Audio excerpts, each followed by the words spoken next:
اور جیسا کہ کرنے کہا اور اس بات کو ضرور کرنا سوال کیا ہر جو ہے مسجد یہ زمین کے اندر سب سے پسندیدہ جگہ ہے اور یہ امت کے لیے روشنی کی جگہ ہے اور اسی طریقے سے انسان کا بھی کام کرتی ہے انسان کے لیے روشنی کا کام کرتی ہے اور اس سے علم اور ایمان کی روشنی پھیلتی ہے یہ عبادت کرنے والوں کے لیے متوجہ ہونے کی جگہ ہے اور رکوع کرنے والوں کے لیے رکوع کرنے کی جگہ ہے اسی طرح سے سجدہ کرنے والے اور اللہ تعالیٰ کے ذکر کرنے والوں کے لیے بہت بڑی پیاری بات ہے اللہ تعالیٰ نے اس جگہ کو تمام چیزوں سے پاک کرنے کے لیے کہا ہے جو حقیقت سے لفظ بات یا فکر کی بات چاہے وہ بات وہ آپ کی بات ہے یا جگہ کو ان چیزوں سے انسان محبت کرے اللہ تعالیٰ نے جگہ مسجد کو ہر طرح کے نقصان اور بری چیزوں سے بچانے کا حکم دیا ہے اللہ تعالیٰ نے ایک عمل کے ذریعے سے اس کو آباد کرنے کا حکم دیا ہے اور جس طرح اللہ تعالیٰ نے قرآن مجید میں کہا ہے کہ حقیقت میں اس جگہ کو وہی لوگ آباد کرتے ہیں مسجدوں کو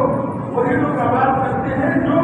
اللہ پر ایمان رکھتے ہیں اور آخرت کے دن کو پر ایمان رکھتے ہیں نماز قائم کرتے ہیں زکات دیتے ہیں اور وہ اللہ کے علاوہ کسی سے نہیں کرتے یعنی مسجدوں کو آباد کرنے کے ایمان کی علامت ہے اگر آپ کا تعلق مسجد سے ہے اس بات کی دلیل ہے کہ آپ ایمان والے ہو اللہ تعالیٰ سے کرتے ہو آخرت کے دن پر ایمان رکھتے ہو نماز قائم کرتے ہو اور زکات دیتے ہو اللہ تعالیٰ نے مسجد کی حفاظت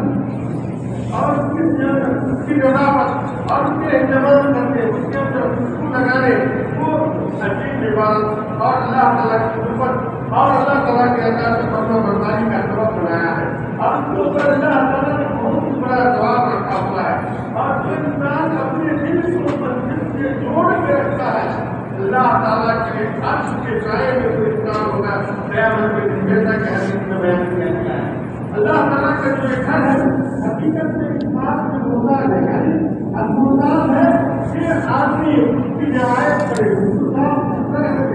اور بہتر کے ذریعے سے اس کو خوددار بنانے کی کوشش کرے اللہ تعالیٰ کہتے ہیں کہ اللہ کے رسول صلی اللہ علیہ وسلم نے ہمیں حکم دیا کہ ہم مسجدوں کو یعنی اپنے محلے اور گھروں کے اندر مسجد کو بنائیں اور اس بات کا حکم دیا کہ ہم اس کو صاف کریں اس کو امام احمد رحمۃ اللہ نے روایت کیا کہتی ہے کہ اللہ کے رسول صلی اللہ علیہ وسلم نے گھروں کے اندر یعنی محلے کے اندر اور مسجدوں کے اندر مسجد بنانے کا حکم دیا اور اس چیز کا حکم دیا کہ ہم مسجد کو صاف رکھیں اور اس کو خوشبودار بنا کر رکھیں ابو داؤد اور ترمذی رحمۃ اللہ علیہ نے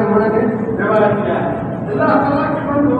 مسجد کے آداب میں یہ ہے کہ مسلمان مسجد کا اہتمام کرے اور جب مسجد کی طرف جائے تو اچھا سے اچھا کپڑا لگا کر کے جائے اور بہتر سے بہتر کیوں اس لیے کہ اللہ تعالیٰ نے ہمیں اس بات کا حکم کیا ہے کہ اے آدم کی اولاد اپنی خوبصورتی اور زینت کی چیز کو لگا لو جب تم مسجد کی طرف جاؤ اور یہ اللہ تعالیٰ کے نزدیک بہت ہی زیادہ پسندیدہ عمل ہے جیسا کہ اللہ تعالیٰ رسول صلی اللہ علیہ وسلم نے فرمایا کہ اللہ تعالیٰ خوبصورت ہے اور خوبصورتی کو پسند کرتا ہے یہ مسلم شریف کی روایت ہے مسجد کے آداب میں یہ ہے کہ انسان جب مسجد کے لیے جائے تو اچھا سے اچھا ادھک سے ادھک خوشبو لگائے اللہ کے رسول صلی اللہ علیہ وسلم نے فرمایا کہ تمہاری دنیا کی چیزوں میں سے میرے نزدیک جو چیز کا خوبصورت تھی وہ یہ ہے کہ ہمیں اور سے پسند ہے اور جس طریقے سے خوشبو اور تیسری چیز کیا ہے نماز یہ اللہ کے رسول صلی اللہ علیہ وسلم نے فرمائے یعنی کہ کریم صلی اللہ علیہ وسلم کو جو پسندیدہ چیز دنیا میں چیزوں میں سے وہ یہ ہے کہ اور سے خوشبو اور نماز کا وقت ادا کرنا یہ کیا ہے ابو داؤد احمد رحمۃ اللہ علیہ کو روایت کیا ہے حضرت رضی اللہ تعالیٰ کہتے ہیں کہ ہم اللہ کے رسول صلی اللہ علیہ وسلم سے پایا کرتے تھے وہ کیا ہے امبر اور مرچ کا خوشبو ہوتا تھا جو اللہ کے رسول صلی اللہ علیہ وسلم کے جسم سے نکلا کرتا تھا. مسلم شریف میں روایت کیا ہے. عبداللہ بن مسعود رضی اللہ عنہ وہ اپنی اصلی وجود کی وجہ سے پہچانے جاتے تھے. جب وہ نماز کے لیے جایا کرتے تھے تو وہ اپنے کپڑے اور کے اندر اور اپنے چہرے کے اندر خوشبو لگایا کرتے تھے وضو کرنے کے بعد, اور اسی طرح سے وہ اپنے ہاتھوں میں بھی. دوسرے خطبے میں یہ لوگ کہا اللہ تعالیٰ کے تعلیم کے بعد بات کو جاؤ تو اللہ تعالیٰ کے بندو کہ مسجد کے آداب میں یہ ہے کہ آدمی مسجد کے آداب میں تو یہ ہے کہ آدمی ایسا کپڑا پہن کر کے نہ جائے جو پتہ سیدھا کپڑا ہو یا جس کے اندر گندگی لگی ہوئی ہو. اللہ کے رسول صلی اللہ علیہ وسلم نے ایک آدمی کو دیکھا کہ اس کا کپڑا گندا تھا. اللہ کے رسول صلی اللہ علیہ وسلم نے فرمایا کیا یہ آدمی اپنے کپڑے کو صاف کرنے کے لیے نہیں پایا, کیا وہ اپنے کپڑے کو صاف نہیں کر سکتا تھا؟ اس کو ابو داؤد رحمۃ اللہ نے روایت کیا ہے. تو مسجد کی طرف جب جائے ہو تو اپنے کپڑے کو صاف ستھرا اور نظیف رکھیں. اپنے کپڑے کے اندر کوئی ایسی چیز نہ ہو جو نمازی کے لیے تکلیف سے ہو یا جس کی بنیاد پر نمازی آپ رسول بھاگنے کی کوشش کرے. مسجد کے آداب میں یہ ہے کہ جب مسلمان مسجد کی طرف آئے تو ایسے کپڑے کے اندر نہ ہو جس کپڑے کے اندر گندگی لگی ہوئی ہو یا جسم کے اندر سے بدبو آ رہی ہو یا منہ کے اندر سے بدبو آ رہی ہو. رحمان کے فرشتے ان تمام چیزوں سے تکلیف کا احساس کرتے ہیں جس سے انسان کو تکلیف ہوتی ہے.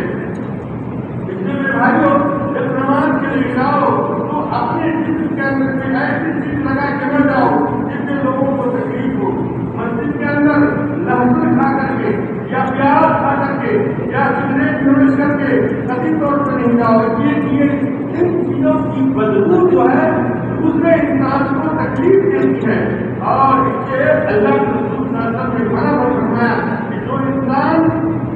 انسان لہسن کھائے یا کہ پیاز کھائے وہ ہماری مسجد کے قریب نہ آئے. یہ کہ اللہ تعالیٰ کے فرشتے جو ہیں ان کو ان چیزوں سے تکلیف ہوتی ہے جس سے انسانوں کو تکلیف ہوتی ہے. یہ بخاری اور مسلم شریف کی روایت ہے. مسجد کے آداب میں یہ ہے کہ آدمی مسجد کے اندر مٹی کو نہ پھینکے اور نہ ہی پانی کے جو خالی ڈبے ہوتے ہیں ان کو بھی نہ پھینکے, بلکہ جہاں پر اس کو رکھنے کی جگہ ہے اس جگہ پر رکھے, اور نہ ہی اپنے ناک کو ڈھانپنے کی کوشش کرے, اور نہ ہی مسجد کے اوپر تھوکے, اور نہ ہی مسجد کے اندر اپنے ناک کو